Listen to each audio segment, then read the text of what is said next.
I could not be more thrilled or think of anyone I would rather introduce than Fleur.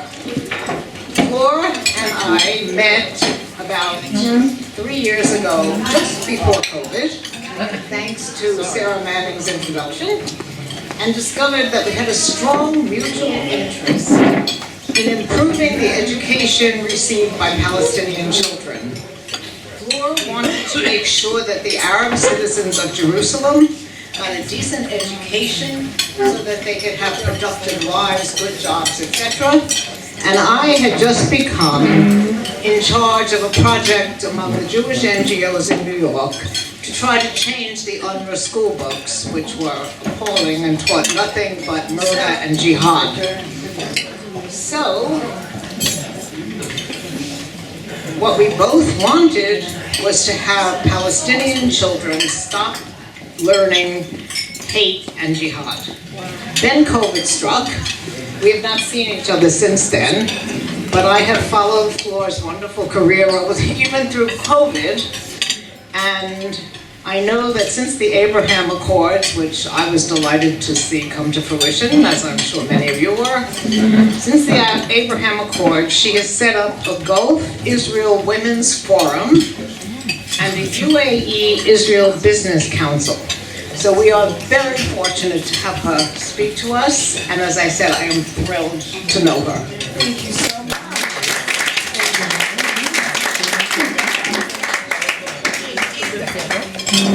Good evening, everyone. How are we doing? How's your trip been?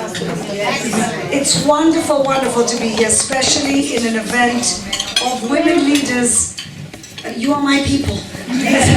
This is my home in many ways. It's my home in the sense that it's wonderful being around strong women who are all making impact in their own communities and their own organizations. And it's my home in a different sense that we are at the Center for North African Heritage.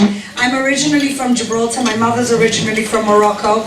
So this whole place is my second home. And Chaim Cohen, who I think just left, who is the founder of this wonderful place and opened up the doors to us, to this wonderful dinner. We do incredible events in order to strengthen and develop Sephardi heritage, Moroccan heritage that we're very proud of in the city of Jerusalem, our capital city and our home. So for those two reasons, I feel very at home, and thank you for having me here tonight. I want to recognize some incredibly wonderful women, and you todo el ambiente que lleva, todas las amigas, y con mucha fuerza, que tengan mucha suerte y que salga todo perfecto. Y aquí estamos siempre en Israel para apoyar de todo lo que necesites. In other words, good luck. That's what I was saying. And of course, the lady who is my longtime friend, my sister here in Jerusalem, in Israel, for a lot of the wonderful political work that she does, sometimes behind the scenes and unappreciated. Oshrit Zabon, really, thank you so much for putting this whole thing together and for inviting me and making sure that everything, in difficult times when nobody knew a few months ago whether we were still going to be in the middle of like a fifth wave or sixth wave, but you, Penelope, and Oshrit, and all the other leaders had the faith to say, let's go to Jerusalem and let's do this conference. Not an easy decision to make. And so, thank God that we're here. And again, Joan, thank you so much for this wonderful introduction. When we met, we had a lot in common. We still have a lot in common, and I think we have a lot of work to do together. I think so. And we're going to continue doing that work together. Okay, I'd like to also recognize the previous presidents, Robyn, Lenn, Leah Aronoff, and Sarah Minakovsky. Again, it's wonderful to be in the shoulders of giants, which is why we're here with the female leadership that we have around the world. Thank you again for your wonderful, wonderful service. Okay, so I want to talk a little bit about where women's leadership is today, our main challenges here in Israel, and the many opportunities that we have and how we can move forward together. And first of all, I want to take a moment for a little self-pride and love as to the roots of the Zionist movement being a feminist cause. What do I mean by that? In 1897, when Herzl gathered the first World Zionist Congress, women had the vote. Now, this is 1897. There was no organization or government in the world that gave women the vote in that era. And the World Zionist Congress, the roots of our country here, did. So we're going to talk about everything that's left to do, but I want to take a moment to just be a little proud of ourselves for the fact that Zionism was always a feminist movement as well. How did we continue? We continued again with women in Israel before the establishment of the State of Israel, taking a leading role in establishing the systems of state, especially the social welfare and health framework that still exists in Israel today. The women of Hadassah, the women of Witzel, they created, first of all, they recognized that we need a country, of course we want a country, and the men are doing the diplomatic work, and the men were doing the work of creating an army, which of course was existential. But the women, leaders of the early Zionist movement, recognized one thing, that there were people dying from public health problems, that there were babies dying. And so they created the first hospitals, they created the first baby well clinics, Tipat Chalav, the clinics that I have taken my 4 children to be vaccinated when they were babies, were clinics that were the brainchild of the Zionist mothers of this country. And so I think these women, these incredible women, these are the giants that we're standing on the shoulders of, and we should never forget that the roots of this country are roots of equality and feminism and equal rights and a lot of female power. Let's not forget where we come from, and let's be proud of where we come from. So, what's going on now? Now that we've patted ourselves on the back for having the right type of roots, what's going on today, and where do we still have so much work to do?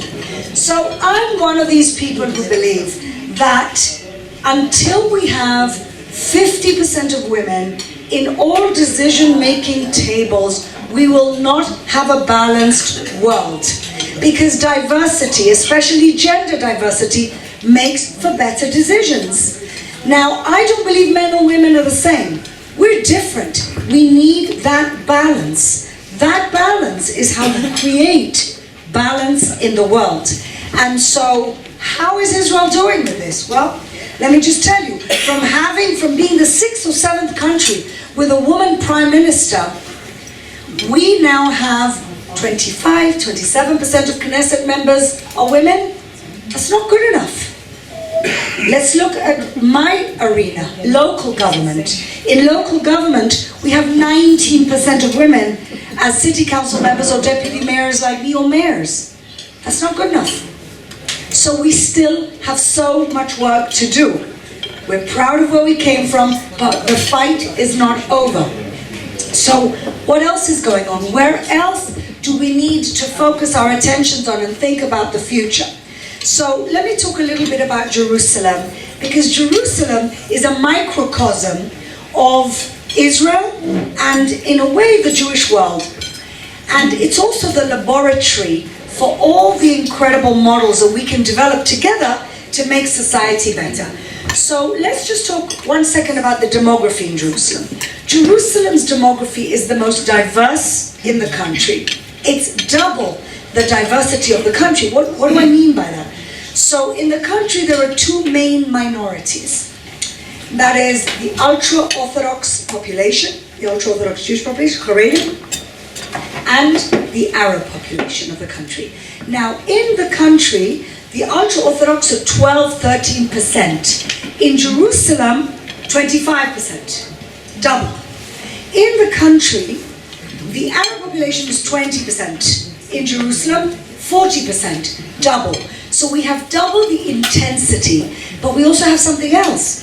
We have the mirror of the future demographic of the state of Israel. Maybe not exactly double, But in 20 years, it is estimated that the ultra-Orthodox population is going to grow. And it is estimated that the Arab population is going to grow because they have bigger families. And so what we're doing in Jerusalem today is not just having an impact on our city and improving our city, it also has an impact on the future of this country. And what are the two main issues in terms of women in the city of Jerusalem? I'll talk about two main issues, and we'll talk about what we're trying to do to solve these issues. The first issue is this. Ultra-Orthodox women are not represented in any political framework. Why not? Because the ultra-Orthodox parties forbid women from running for election, for office in their parties. Now you had one woman who you could say is ultra-Orthodox who ran in a different party, but that's not what these ultra-Orthodox women want. They want to run in their own parties. They want to represent their constituency, their population. And the parties in the Knesset do not allow women to run for office. Now, they can say that it's religious, but those of us who are religious understand that that's not true. It's not a matter of religion. Nowhere is it written in our Torah that women cannot be politicians. It is about political power. And this is why they are the modern, in my view, they are the suffragettes of today. The Haredi women were not allowed to run for office by their own parties. Now, what are we doing about it? Well, first of all, the country and the government is doing nothing about it because there's a very simple solution. Don't give money to the parties that don't include women. Very simple. These parties are funded by the government. If the government said, I'm sorry, we cannot give money to a gender apartheid party, then they would have to bring women in. When they want to, they do. The WZO said to them, you can be part of us, but you have to have women. All of a sudden they found women from everywhere. And they're all in the WZO. Why? Because they were getting money. And they knew that that was the only way. So when they want to, they can. They just don't. So that is the first struggle, and of course, I'm not coming from a place of patronization. I'm telling you, you should be politicians. I'm coming from a place that the Haredi feminist movement have co-opted me to help them in their struggle. And of course, it's the least I can do as one of the female leaders of the city. And so that's one issue that we have to talk about, that we have to lobby for, and that we have to change. Because you know what? Having women representatives in leadership in the government is not just good for women. That's the mistake people make. It's good for everyone. Better decisions through diversity. The second issue that we're dealing with in the city, which corresponds a little bit about what Joan was talking about, is the idea of the Arab women in this city and the educational system that they go through. So the Arab women in the city go through an educational system that unfortunately 90% of them and men, 90% of women and men in the Arab community in this city learned the Palestinian school book and not the Israeli school book for Arabs. There is an Israeli school book for Arabs which basically teaches Arabic as a first language and Hebrew as a second language. The Palestinian Authority curriculum, which still remains in the city today, for historical reasons, for reasons that we can blame ourselves for a lot of this. We didn't deal with the issue. When you don't deal with the issue, one day it explodes in your face.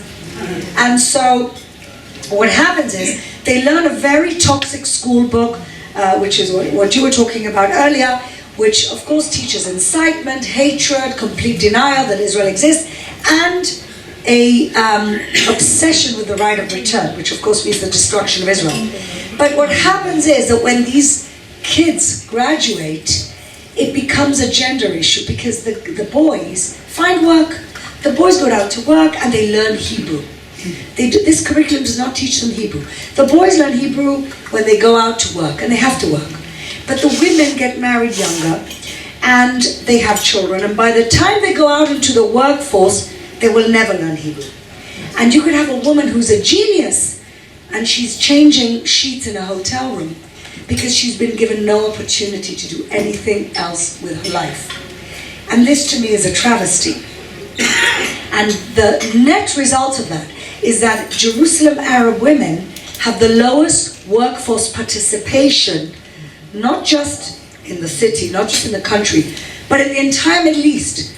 In percentage terms, there are more women working in Saudi Arabia than there are in East Jerusalem. How on earth did this happen? And what do we do to fix this?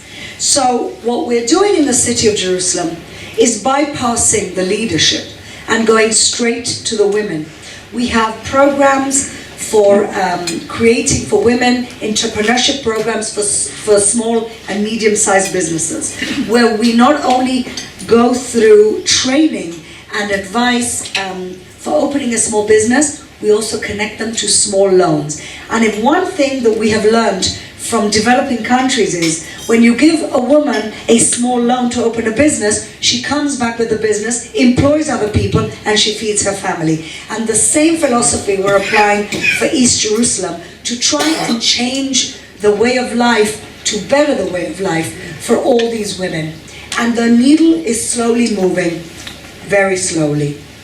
But what I'm happy to say is that we have more Arab women in high-tech, in the workforce, than we've had for 10 years. And again, the needle is moving slowly, but at least it's moving in the right direction. And we will continue to do that. And these are the models that we need to create to empower women from every single sector in society. It is our responsibility. And so, what's left for me to say?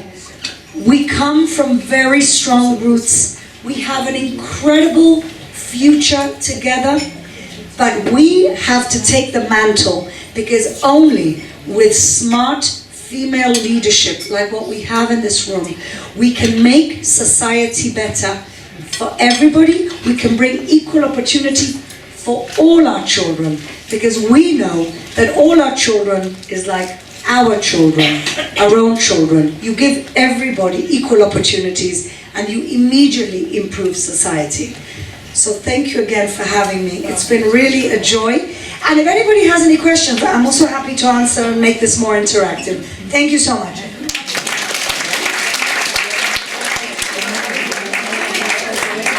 On behalf of the International Council of Jewish Women, I would like to thank our hosts, who did a great job and took great effort to organize this convention and visit we took to Beersheba University and Meitar. We would also like to thank for the interesting and informative topics of the lectures they held.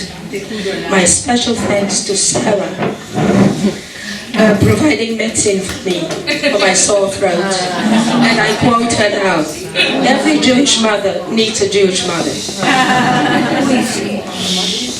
And I would also like to thank my organization for making it possible for me to attend this meeting and to meet so many outstanding women. I've been knowing Robyn and Eva. I met them in Vienna. I had Penny's email address and know her picture. But I'm glad that I had the opportunity to meet her in person and to listen to her kind and soft voice and her marvelous and beautiful English accent. I will try to end it a bit more pathetic. It just came to my mind today. Theodor Herzl, Ben Gurion, Martin Luther King, and Nelson Mandela had visions and dreams which were partially fulfilled. The motto of our convention was looking into the future. My great expectation and dream is that Ukraine's invasion will come to an end, because, quoting Mahatma Gandhi, you can't be the master in a foreign house.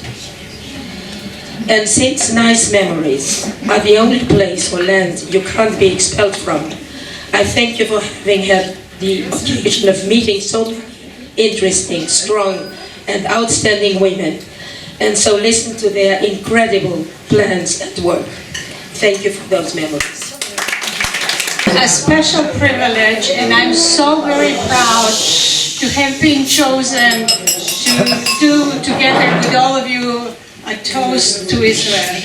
Before I do that, let me tell you how much I personally and my family are grateful for the existence of the State of Israel and all the assistance that they have given us. It's exactly 30 years ago that Yugoslavia broke up, and there was a terrible, terrible war.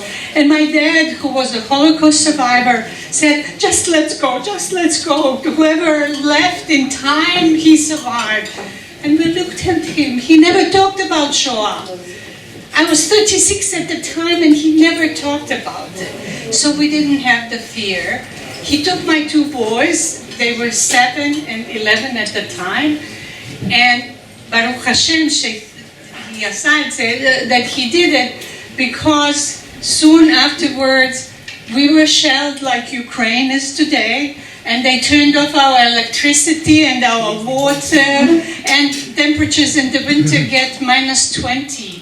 So we had to break the ice from our small buckets in order to wash our faces in the morning. And the country was completely destroyed. But what we missed most is knowing that we will ever see our children again. And it was 670 very long and dark days where hundreds or thousands of shells would fall to Sarajevo each day, that we were finally able to leave the city with the help of the State of Israel and the Jewish Joint Distribution Committee. And Baruch Hashem, my family is okay, and my boys now have their own children. I have 4 grandchildren. But just the fact that we had our country to go to, that we were not denied, like my grandmother and the aunt that I was named after. They were denied the right to enter a boat which would have saved them to go to Italy, so they perished in the Holocaust. So it's not just that thousands and hundreds of thousands Jews have been saved because Israel exists, but because all of us are very proud of Israel, and very proud of Oshrit and all the other Israeli women leaders we saw today, and yesterday as we traveled to Beersheba, and also as we listened to many of the speakers. You know, we Jews from diaspora sometimes do not understand how much more burden and sacrifice do every Israeli family and moms and do for us in Gala, for us so that we live elsewhere. Because you heard mothers saying, my youngest is in the army now, or my son, my daughters, and that's the sacrifice that they take for us. So please raise your glasses. And glasses with water, you know, with anything that you have, to toast to all Israelis, but officially it's a toast to the President and the State of Israel. L'chaim. Ladies and gentlemen, of course it's the end of a 4-year period, and we've got to give various thanks to people who contributed to the organisation. First of all, I must thank our wonderful speaker for being with us tonight and your inspiring words. Thank you for that. My role is to thank the executive, thank the officers and the executive of ICJW. I'm not going to call people by name because I will inevitably forget somebody. I want to thank the secretary. She did so well that she's succumbed to she's going to do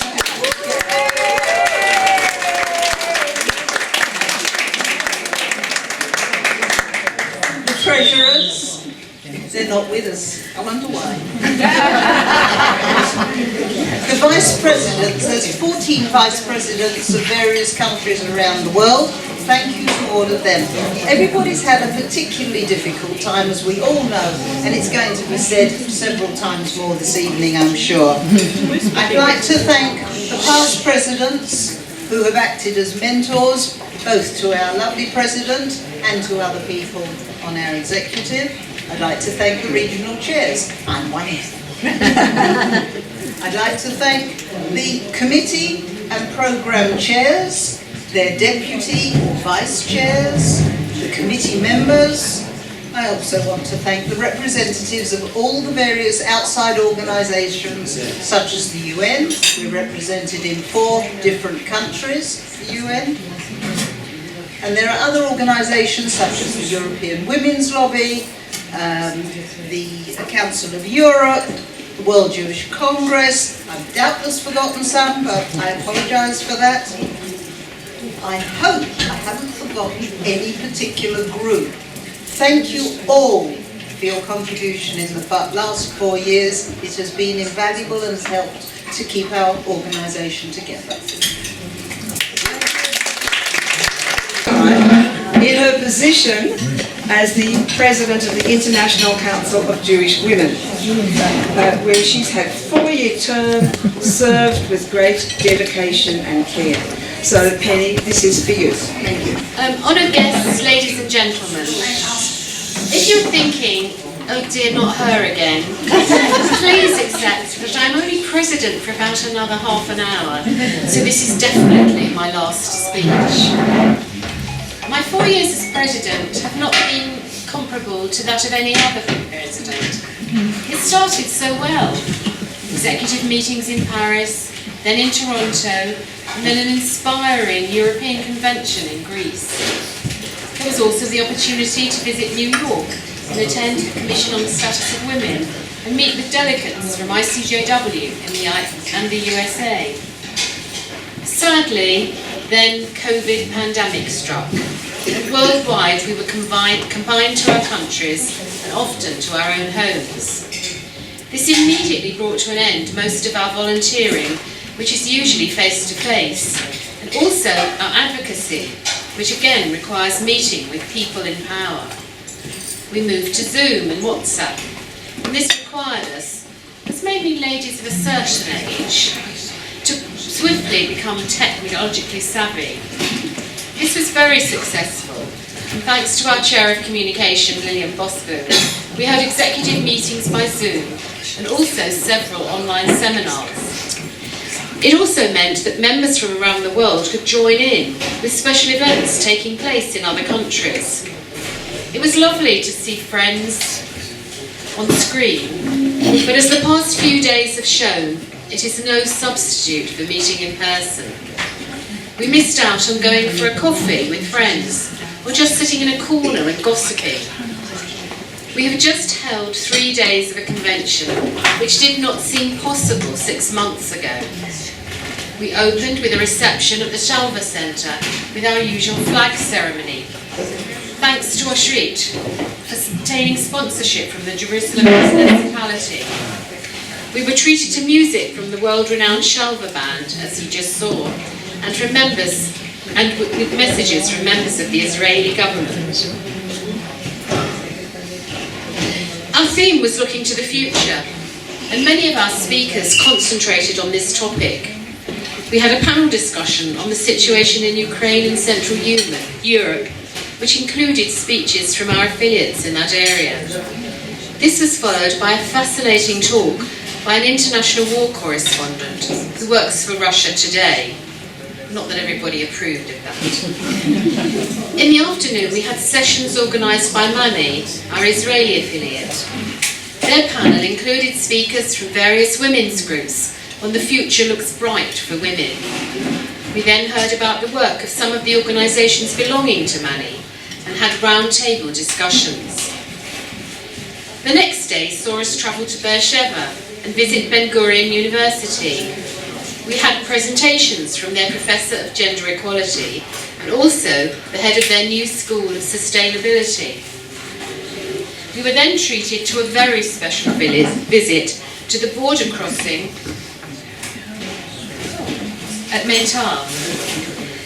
And that really was very interesting because we went into places that apparently nobody else ever goes other than Palestinians who cross over every day. Later we were hosted for tea at the home of Professor David and Elaine Newman in Meitar. We heard from local residents why they had moved to Meitar which is the closest village to the West Bank. Very different but inspiring stories. Our last morning of lectures allows us to hear from speakers on empowering Jewish women to deal with violence and abuse, and then on the future of get refusal in Israel and around the world. Not comfortable listening, but such important topics for ICJW. The last 4 years have been a roller coaster of emotions. There have been highs, meeting new affiliates, Greece and Uganda, and lows, having to cancel face-to-face meetings. Thank you for giving me the opportunity to be your president for 4 years. It was an honour and a privilege, and I hope I have fulfilled your confidence in me. Thank you.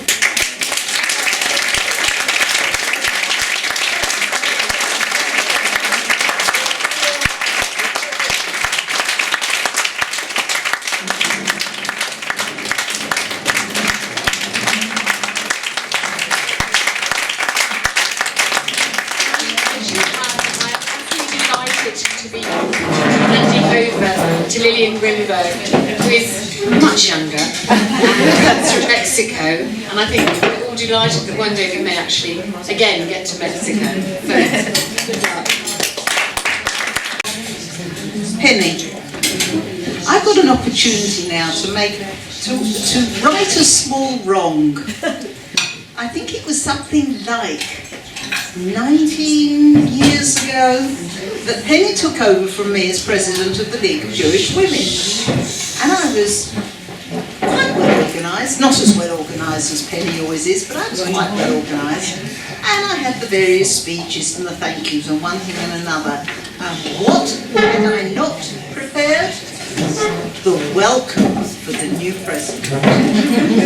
So I apologise again. However, this is a rather different event, and we thank Penny for what she has done. What a time to have taken on this role. I can remember the excitement. Penny sent me an email saying, they've asked me to be president of ICJW. I remember I replied, I said, how exciting. And the word she used, I've got written here, it has been something of a roller coaster. Penny has been determined to do as much as possible, despite all the other complications, well, particularly the last 2.5 years. We've had executive meetings, we've had webinars.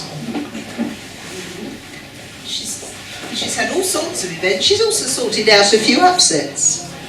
We had a fabulous European conference in Athens, and it was chance, but it happened to take place earlier in the quadrennium than it would normally happen. If it had been the normal time and would have been the mid-period of the May, it wouldn't have actually happened. And we thank our Athens and Greek affiliate for assisting us. I also thank Alice for helping it come to fruition.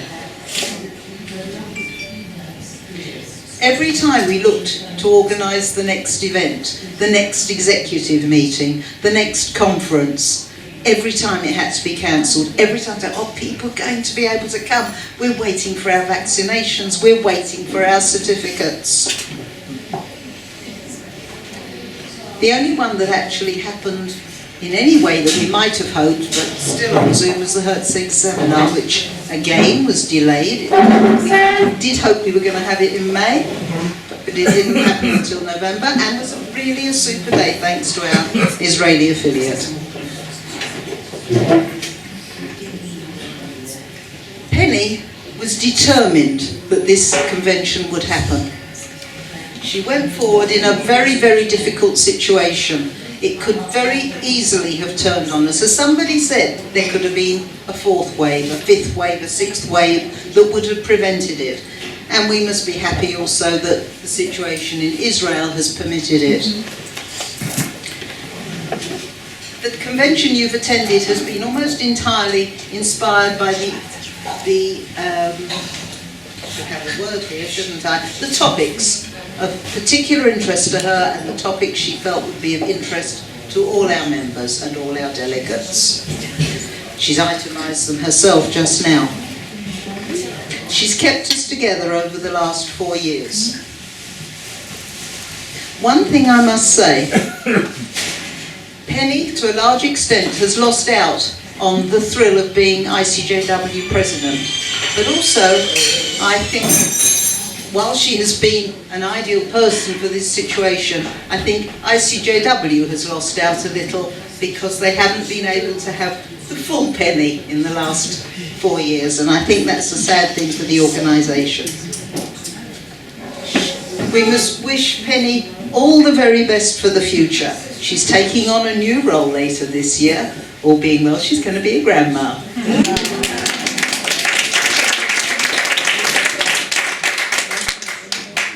As is customary, we have a special ICJW pin to give to Penny to mark the end of her 4-year term. I'm going to take that out. I'm going to ask Robyn in a moment to pin it on Penny, or pin it on Penny, I'm not quite sure.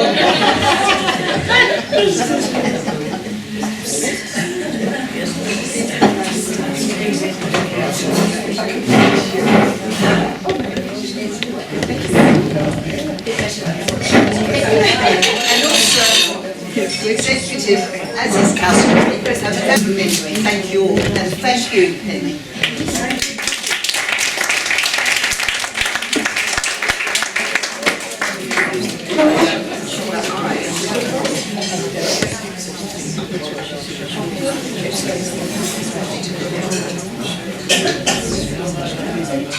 Can I show you?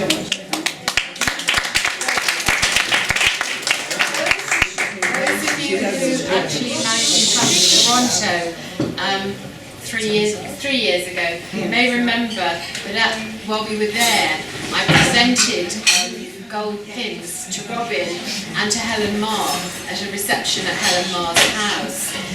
They've missed out for some reason, and somebody, and I never found out who, had 2 ordinary ICJW pins, rushed them to a jeweller's, had them gold plated, brought them back. It was my job to present them, so I'm thrilled to get them. Very delighted. It's a gold 4-year effort, and a muzzle top, and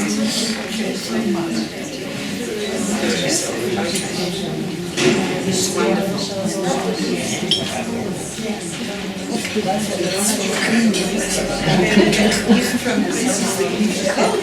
Yes, and this is the special gift from the executive. So the card is in there, and if anybody else wants to sign it, please do it tonight.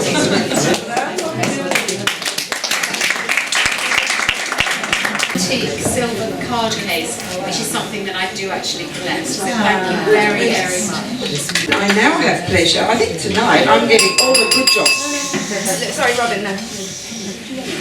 I have great pleasure in introducing to you our next president, Lilian Grinberg, our first Mexican president for this organisation. I believe, I've looked through the history, but I have not found others.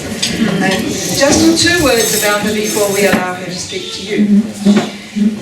As a woman who has a strong background in volunteering, as you read what you had in your program for the week, it tells you about all the things that Lilian has been doing over the years, a leader of her Mexican organisation, and she gamely took on giving us a regional conference very early on in her own organisation's days, and we had a beautiful conference there for the whole of Latin America. And she has just recently been, till today, Latin American Regional Chair for ICJW for the 7 affiliates. And of course, she's also a mother and a grandmother. So we welcome Lilian to the presidency of International Council of Jewish Women. Penelope Conway, outgoing president and a nice friend. Dear friends, Shalom. I want to start my speech with Elie Wiesel's words. The opposite of love is not hate, it is indifference. I strongly believe that those of us who are here, who are part of this organization, are people who not only love, but who are also committed towards it and are never indifferent. 9 years ago, I had the privilege of establishing the relationship of the Jewish community in Mexico City with the ICJW. Today, with the passing of time, and based on that relationship of commitment and work, together with the trust that you have given me, I assume the presidency of such a noble organization. I feel a great happiness and at the same time hopeful that I can meet expectations. This title will not build or make my legacy. My legacy will be bearing the fruit with all of you to accomplish our primary goal. Whereas my primary goal is to be the ambassador to the younger generation of our organization. I look forward to helping our organization grow and acquiring the young influence that we need so much. We must embrace the young Jewish women of the world and give them the help and support they need to understand who we are. Spread our message of what we stand for and how important they are to our future. The new generation that we must embrace understands the power of the many tools of communications, and they can help us bring our message to others. This can only be accomplished by restating the worldwide need for volunteers and showing how fulfilling choosing the right organization can be to oneself and to Jewish families. We are women, and we are proud to be. And as Pirkei Avot declares, the task is great, and the day is short. For this reason, we must fight for our rights, for the recognition of our work, and to be respected. My parents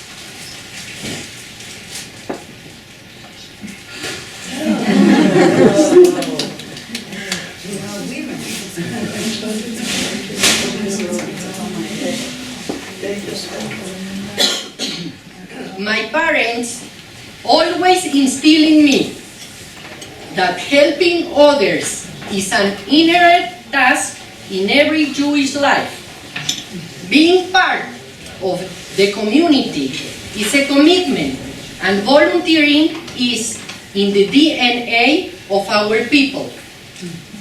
We are living difficult times, beginning to emerge from the COVID pandemic, which cost so many lives, which brought pain to millions of people, mourning relatives around the world.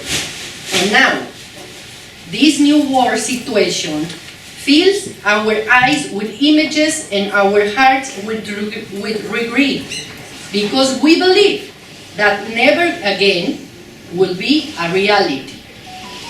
There is so much to do, so I invite you to join in the task, to show that we can make a difference, to believe in our mission and in ourselves.